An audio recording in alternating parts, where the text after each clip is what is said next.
one morning and my little dog walked in and she just sort of stood there for a minute and then she fell down and she wasn't breathing. She was dead. So we got Pepper when my husband and I, well, he was my husband then, we were living in New York City. And I had been talking a lot about getting a dog for quite some time. A lot. And a friend of mine one Saturday morning and I were walking through Brooklyn and we saw a sign for the Brooklyn Animal Rescue Centre, or BARC as it is known. And she said, oh, I think we should go in. So we went in and she found this really cute Cocker Spaniel puppy and they allow you to take them for a walk. So we took this Cocker Spaniel puppy for a walk and I was like... Anyway, she took a photo and she sent it to my boyfriend and said, meet your new dog. And I immediately got a phone call and it was, what did you do? And I said, I didn't do anything. That's just the dog that we saw and Alison's fallen in love with it. So it was okay. Crisis was averted, but he said maybe we should go back tomorrow.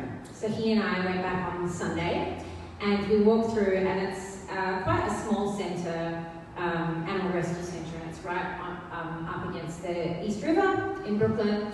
And it's a no-kill shelter. So there's not lots of dogs, but certainly lots of enough.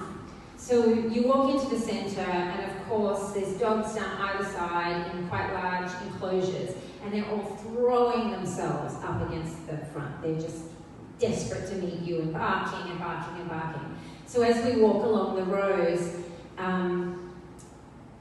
my boyfriend says, what about that dog? And there's this small white and grey dog sitting in the middle of the cage. If this is the front of the cage, it's just doing this. And he said, what's with that dog? And they said, oh, that's Pepper. She's blind, so she doesn't know where the front of the cage is. So we took Pepper for a walk. We took her for a walk around Brooklyn. Pepper was 9 years old. And she had been brought to the shelter blind already. She probably had gone blind quite recently. That was, you know, dogs don't really worry about these things. They're just like, who turned up the lights? And they move on with things. And we just fell in love with Pepper. So we said to them, look, we're really interested in her, but we come completely unprepared. We didn't have, we certainly didn't have any dog stuff at home, but what they required was a letter from your landlord saying that you were able to have a dog. We didn't have that. We said, look, we'll see what we can organise. We'll come back tomorrow. We're really interested. And they said, oh, no. You can take her now. And that's when we thought, yeah, probably no one's coming for the 9-year-old blind dog. So we were able to take Pepper that day. And they did certainly check up on us to make sure that she was happy and being looked after. And I took her back the next weekend. And there was a photographer there from the New York Post who ended up taking a photo of me and Pepper in order to promote BARC Animal Rescue Centre. So, Pepper lived with us very happily in New York, not so keen on pooping in the snow. That's when I bought the first time I bought an outfit for a dog. She had a little yellow raincoat so that she wouldn't feel the snow when she could poop. And then we decided to move back to Australia. And I said, I really don't want to go back without her. So I checked with the vet and I checked with the people who were shipping her back and they said, this is completely fine. She likes enclosed spaces. You'll be stressed. So that's how the $50 dog that we paid for at the Animal Rescue Centre turned into the $3,000 dog that we brought back from America. We moved back to Melbourne. Pepper stayed for 30 days out at the Spotswood quarantine station. So I would go out every week and visit her like an inmate. They checked what treats you brought in. And she dealt with it really well. She did, however, learn to bark at the quarantine station, which was unfortunate. And Pepper lived with us in Melbourne, and then she moved with us to Sydney. And eventually we decided to move to Tasmania for a short while, and she came there.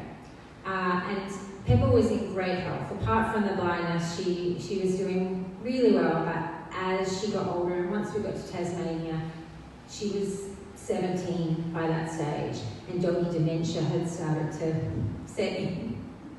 And she would just sort of wake up on the couch and go, "Roo, roo," because she didn't know where she was. So we got Digby, our dog we have now as a puppy, and even though she did the great job of teaching him how to pee outside, which was excellent.